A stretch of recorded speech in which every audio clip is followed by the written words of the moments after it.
Everyone, आज की video में हम क्वेश्चंस सॉल्व करेंगे जो कि प्रीवियस नीट एग्जाम में पूछे गए हैं। तो टॉपिक है हमारा dimensions of physical quantities. Topic क्या है? Dimension of physical quantities. अब देखिए, पहला क्वेश्चन इसमें ये कह रहा है जो कि नीट 2020 में पूछा गया है, यानी कि लास्ट ईयर। ओके, तो पूछ रहा है डायमेंशंस ऑफ स्ट्रेस आर, यानी कि स्ट्रेस का डायमेंशन क्या होगा। तो देखिए, सबसे पहले हमें स्ट्रेस का फॉर्मूला पता होना चाहिए। तो स्ट्रेस का फॉर्मूला होता है फोर्स अपॉन एरिया। तो फोर्स का हम जो डायमेंशन फॉर्मूला है वो हम जानते हैं MLT-2 और एरिया का L²। ओके, अब देखिए L को हम क्या करेंगे, ऊपर ले जाएंगे तो क्या हो जाएगा MLT-2 और L-2। अब देखो, इन दोनों पावर्स को अगर सॉल्व करते तो L-1 आएगा और T-2 और M1। तो इट मीन्स हमारा जो डी ऑप्शन है वो राइट है।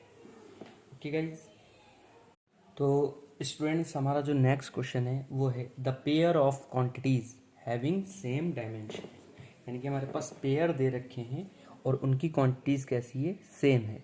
फॉर एग्जांपल, जैसे पहला पेयर है इम्पल्स एंड सरफेस टेंशन, तो हम इसको फाइंड आउट कर लेते हैं। इम्पल्स का फॉर्मूला क्या होता है बताइए? इम्पल्स का फॉर्मूला होता है फोर्स इनटू टाइम। क्या होता है? Force into time. तो फोर्स इनटू टाइम, तो देखिए फोर्स का MLT-2 इंटू टाइम का T, तो क्या आ जाएगा MLT-1, क्योंकि इसको अगर हम सॉल्व करते हैं तो -1 आएगा। तो उसी टाइप से करके इसमें कह रहा है सरफेस टेंशन। सरफेस टेंशन मैं आपको एक एक चीज़ इसमें सॉल्व करके दे रहा हूँ, बट एग्ज़ाम में आपके पास इतना टाइम नहीं होगा, तो आपको फॉर्मूलेज पता होना चाहिए, तो ताकि आपका टाइम कम वेस्ट हो, इसलिए मैं आपको हर एक चीज़ सॉल्व करके बता रहा हूँ यहाँ पे। तो सरफेस टेंशन का फॉर्मूला होता है force upon length. Force upon length, तो फोर्स का होता है MLT-2 अपॉन लेंथ का L। तो L से L यहाँ से काट सकते हो आप, तो क्या आ जाएगा MT-2 L0 लिख सकते हो। ओके, जो बी ऑप्शन है, तो देखिए हम इन दोनों की कंपेयर कर लेते हैं। तो ये दोनों क्वांटिटीज़ क्या हैं? इक्वल नहीं है, तो ये हमारा आंसर नहीं होगा। फिर नेक्स्ट क्वेश्चन है, फिर नेक्स्ट ऑप्शन है एंगुलर मोमेंटम एंड वर्क। तो एंगुलर मोमेंटम का फॉर्मूला होता है, देखिए angular momentum is equal to mass velocity into radius. तो मास के लिए m आ जाएगा, वेलोसिटी के लिए क्या आ जाएगा LT-1 और रेडियस के लिए L, तो क्या हो जाएगा ML²T-1। तो गाइज, ये हमारा पहला ऑप्शन था, डी ऑप्शन का पहला पार्ट था जो हमने सॉल्व कर लिया, एंगुलर मोमेंट। अब क्या है? वर्क। तो वर्क का फॉर्मूला हमें पता है F इंटू जो डिस्टेंस होती है वो, ठीक है जी। तो F का आ जाएगा MLT-2 और डिस्टेंस का आ जाएगा L, तो क्या हो जाएगा ML²T-2। ML²T-2। अब इन दोनों को कंपेयर कर देते हैं हम, तो इन दोनों की जो वैल्यू है वो भी डिफरेंट है, तो हमारा ये ऑप्शन भी नहीं होगा, यानी कि हमें सेम क्वांटिटी फाइंड आउट करनी है। अब हमारे पास सी ऑप्शन है वर्क एंड टार्क। तो देखिए, वर्क का मैंने अभी आपको फाइंड आउट करके दिखाया है। तो वर्क का क्या है? फोर्स इनटू जो डिस्टेंस हमने कवर की है वो, उस फोर्स से जो डिस्टेंस कवर हुई है वो। तो देखिए, वर्क का क्या है? F इंटू डी, तो ये आ जाएगा MLT-2 इंटू डी के लिए L, तो ML²T-2। और टार्क के लिए क्या फॉर्मूला हो जाएगा हमारा, बताइए स्टूडेंट्स? का हमारा फॉर्मूला हो जाएगा फोर्स इनटू लेंथ। तो गाइज फोर्स के लिए M L T minus two और लेंथ के लिए एल, क्या आ जाएगा M L square T minus two. तो देखिए गाइज ये दोनों क्वांटिटीज़ जो हैं इनकी जो डायमेंशनल फॉर्मूला है वो क्या है, इक्वल है, यानी कि M L square T minus two M L square T minus two. तो इट मीन्स हमारा जो फॉर्मूला ठीक होगा, जो आंसर ठीक होगा वो होगा सी। Okay guys.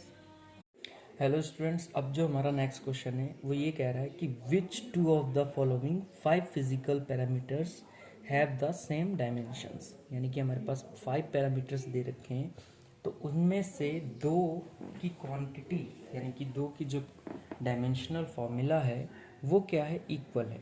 तो सबसे पहले हमारे पास ऑप्शन में दिया है एनर्जी डेंसिटी। तो एनर्जी डेंसिटी का फॉर्मूला होता है वर्क अपॉन वॉल्यूम।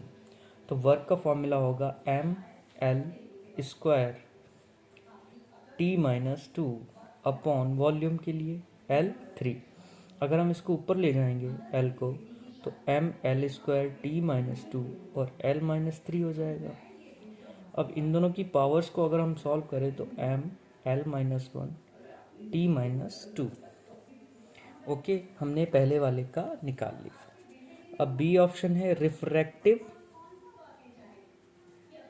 इंडेक्स। तो इसका क्या होगा M zero L zero T zero, क्योंकि इसका कोई डायमेंशनल फॉर्मूला नहीं होता। सी है हमारे पास डाइलेक्ट्रिक कांस्टेंट। तो इसका भी क्या आएगा M zero L zero T zero. Okay students, फिर जो नेक्स्ट है हमारे पास यंग मॉडुलस। क्या है, यंग मॉडुलस। तो यंग मॉडुलस को हम y से शो करते हैं और इसका फॉर्मूला होता है force upon area into length del L, यानी कि चेंज इन लेंथ।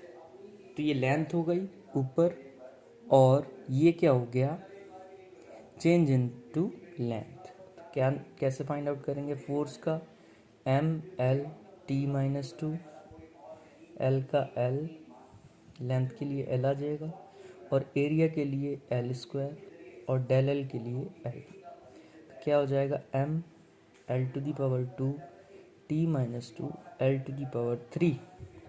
अगर हम एल को ऊपर ले जाएंगे तो क्या होगा L to the power minus three. अब इन पावर्स को अगर हम सॉल्व करें तो M L minus one T minus two. तो ये हो गया यंग मॉडुलस का। अब जो लास्ट ऑप्शन है वो है मैग्नेटिक फील्ड। क्या है जी, मैग्नेटिक फील्ड। तो मैग्नेटिक फील्ड का जो फॉर्मूला होता है B equal to F Q V sine theta. तो देखिए एफ का क्या आ जाएगा M L T minus two upon Q के लिए ए टी और वी के लिए एल टी माइनस वन, क्योंकि वी वेलोसिटी है तो इसका हो जाएगा L T minus one. Okay, अब अगर हम इसको सॉल्व करें तो एम एल से एल कैंसिल आउट हो जाएगा। तो क्या हो जाएगा एम ए इनवर्स और टी क्या है वन है ऊपर जाके टी माइनस थ्री और यहाँ पे माइनस थ्री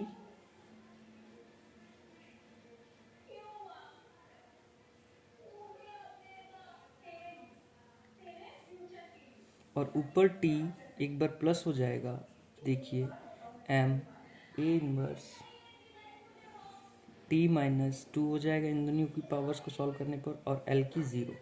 अब हमारे पास पांचों का इलेक्ट्रिक पांचों जो क्वांटिटीज़ हैं उनका जो डायमेंशनल फॉर्मूला है वो है हमारे पास।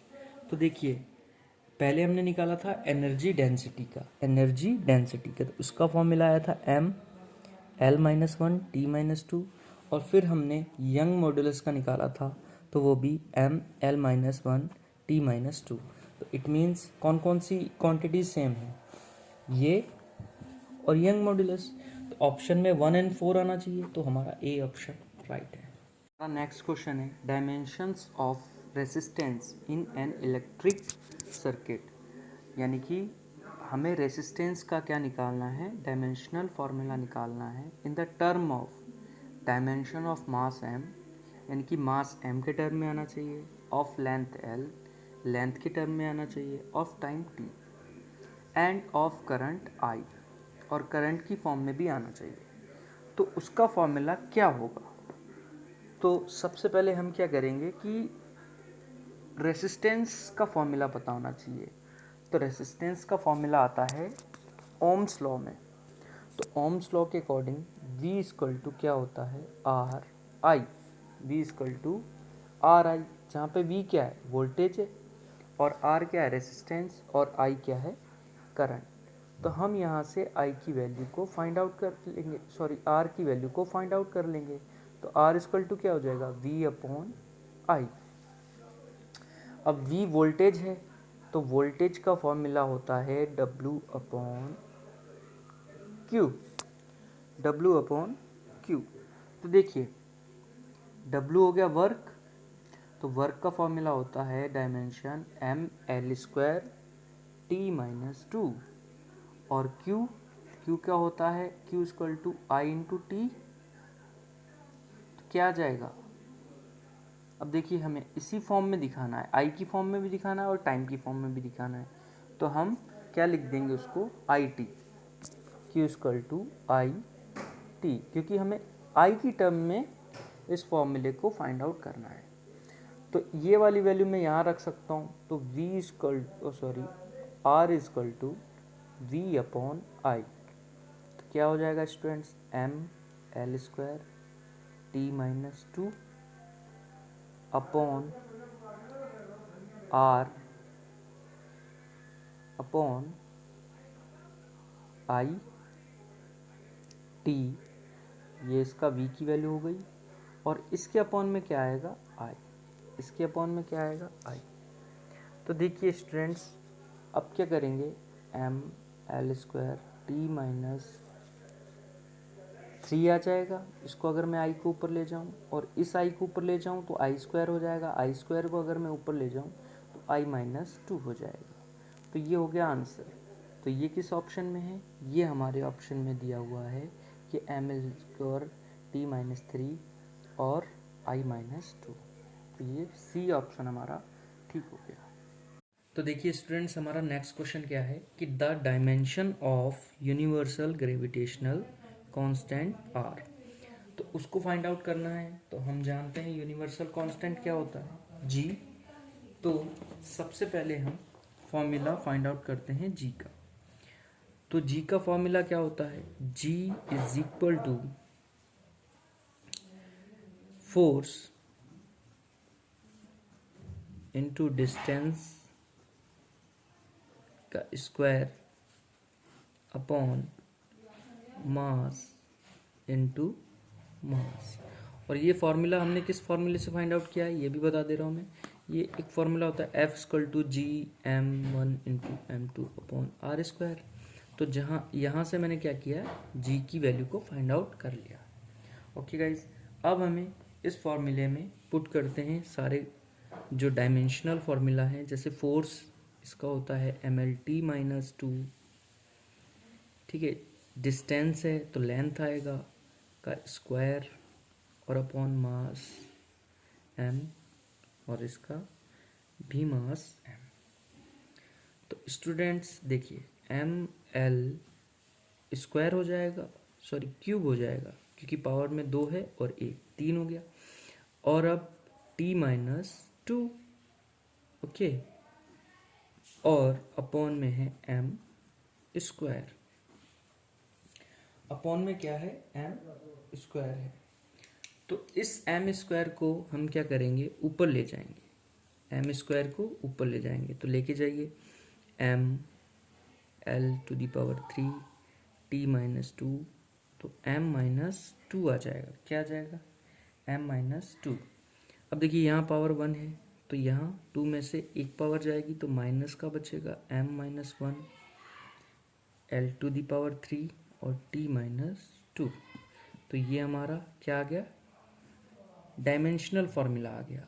तो ये किस ऑप्शन में है, देखिए m-1 l⁻³ एंड t-2।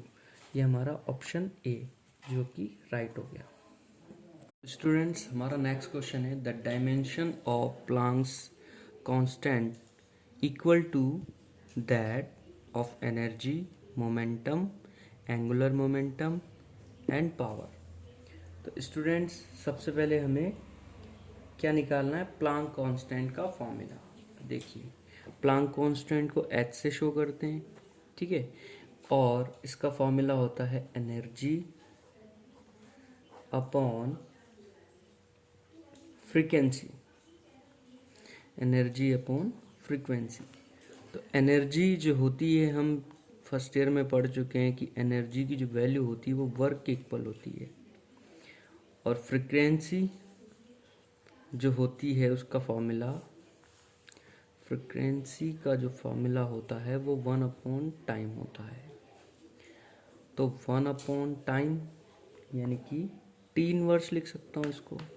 और वर्क का फॉर्मूला देखिए, फोर्स इनटू लेंथ, तो फोर्स का mlt-2 और लेंथ का l, तो क्या आ गया ml²t-2। तो ये ml²t-2 ये किसका आ गया, वर्क का, और वर्क क्या होता है, एनर्जी के इक्वल होता है। तो यही डायमेंशनल फॉर्मूला एनर्जी का भी हो जाएगा। तो प्लांक कांस्टेंट कैसे नहीं फाइंड आउट कर सकते हैं, तो H = ml²t-2 अपॉन t-1। तो देखिए ml²t-2 और t माइनस को ऊपर ले जाएंगे तो प्लस का हो जाएगा, ml² -1 आंसर। स्टूडेंट्स, ये तो हो गया प्लांक कांस्टेंट का डायमेंशनल फॉर्मूला। अब क्वेश्चन में ये पूछ रहा है कि प्लांक कांस्टेंट का जो डायमेंशनल फॉर्मूला है वो किसके इक्वल होगा। तो एनर्जी का हमने अभी फाइंड आउट किया, इसके इक्वल नहीं होगा। मोमेंटम P = mv होता है, तो मास और वेलोसिटी के लिए LT-1, ठीक है, तो mlt-1 आ गया। इसका भी नहीं है ये वैल्यू, देखिए कंपेयर करके देखें तो इसके इक्वल नहीं है। अब देखिए एंगुलर मोमेंटम, एंगुलर मोमेंटम का जो फॉर्मूला होगा वो इनर्शिया इनटू एंगुलर वेलोसिटी होगी, ठीक है। तो इनर्शिया का फॉर्मूला क्या होता है, ml² और एंगुलर वेलोसिटी का t-1। तो ये देखिए ml²t-1। तो ये एंगुलर मोमेंटम का जो फॉर्मूला है, डायमेंशनल फॉर्मूला, वही हमारा प्लांक कांस्टेंट का डायमेंशनल फॉर्मूला के इक्वल होगा। तो option C will be right. तो देखिए स्टूडेंट्स, हमारा नेक्स्ट क्वेश्चन क्या है कि the dimension of universal gravitational constant are. तो उसको फाइंड आउट करना है। तो हम जानते हैं यूनिवर्सल कांस्टेंट क्या होता है, जी। तो सबसे पहले हम फॉर्मूला फाइंड आउट करते हैं जी का। तो जी का फॉर्मूला क्या होता है, जी = फोर्स इनटू डिस्टेंस का square upon mass into mass. और ये फॉर्मूला हमने किस फॉर्मूले से फाइंड आउट किया है ये भी बता दे रहा हूँ मैं। ये एक फॉर्मूला होता है F = Gm1 × m2/r²। तो यहाँ से मैंने क्या किया, जी की वैल्यू को फाइंड आउट कर लिया। ओके गाइज, अब हमें इस फॉर्मूले में पुट करते हैं सारे जो डायमेंशनल फार्मूला हैं। जैसे फोर्स इसका होता है mlt-2, ठीक है। डिस्टेंस है तो लेंथ आएगा का स्क्वायर और अपॉन मास m, और इसका भी मास m। तो स्टूडेंट्स देखिए ml² हो जाएगा, सॉरी क्यूब हो जाएगा, क्योंकि पावर में 2 है और 1 3 हो गया। और अब t-2, ओके, और अपॉन में है m²। अपॉन में क्या है, m² है। तो इस m² को हम क्या करेंगे, ऊपर ले जाएंगे। m² को ऊपर ले जाएंगे तो लेके जाइए ml⁻³ टी माइनस टू, तो एम माइनस टू आ जाएगा। क्या आ जाएगा? M minus two. अब देखिए यहाँ पावर वन है, तो यहाँ टू में से एक पावर जाएगी तो माइनस का बचेगा, M minus one L to the power three और टी माइनस टू। तो ये हमारा क्या आ गया? डायमेंशनल फॉर्मूला आ गया। तो ये किस ऑप्शन में है? देखिए m minus one L to the power three and t minus two, ये हमारा ऑप्शन ए जो कि राइट हो गया। ओके स्टूडेंट्स, जैसे कि हमारा नेक्स्ट क्वेश्चन है कि which pair do not have equal dimensions, यानी कि ऐसे पेयर्स बताने हैं जिनका क्या इक्वल डायमेंशन नहीं है। तो पहला दे रखा है एनर्जी एंड टॉर्क। तो देखिए एनर्जी का हम क्या करेंगे? डायमेंशनल फॉर्मूला फाइंड आउट करेंगे, उसके बाद टॉर्क का। तो एनर्जी का डायमेंशनल फार्मूला वर्क के डायमेंशनल फार्मूले के इक्वल होगा। क्या आ जाएगा? M L square T minus two, और उसी टाइप से करके टार्क होता है फोर्स इनटू लेंथ। तो जब हम इसका डायमेंशनल फार्मूला निकालते हैं तो सेम इक्वल आता है। अब देखिए आगे क्या है? फोर्स और इम्पल्स। तो फोर्स का फॉर्मूला होता है मास इनटू एक्सेलरेशन, तो आ जाएगा M L T minus two. Okay, और क्या है? इम्पल्स, या इम्पल्स इज इक्वल टू क्या आ जाएगा? Force into time. तो क्या हो जाएगा? यानी कि M L T minus two into time. तो क्या आ जाएगा? M L T minus one. तो देखिए ये भी इक्वल नहीं, ये इक्वल नहीं है फोर्स के। ठीक है जी, ये दोनों डायमेंशंस कैसी हैं? एक दूसरे के इक्वल नहीं है। इट मीन्स हमारा ऑप्शन बी जो होगा वो राइट होगा, क्योंकि बाकी डायमेंशंस कैसी हैं? क्या कह रहा है कि इक्वल नहीं बताना है, जो डायमेंशन ऐसी हैं जो इक्वल ना हो। तो फोर्स की आई M L T minus two और इम्पल्स की आई M L T minus one.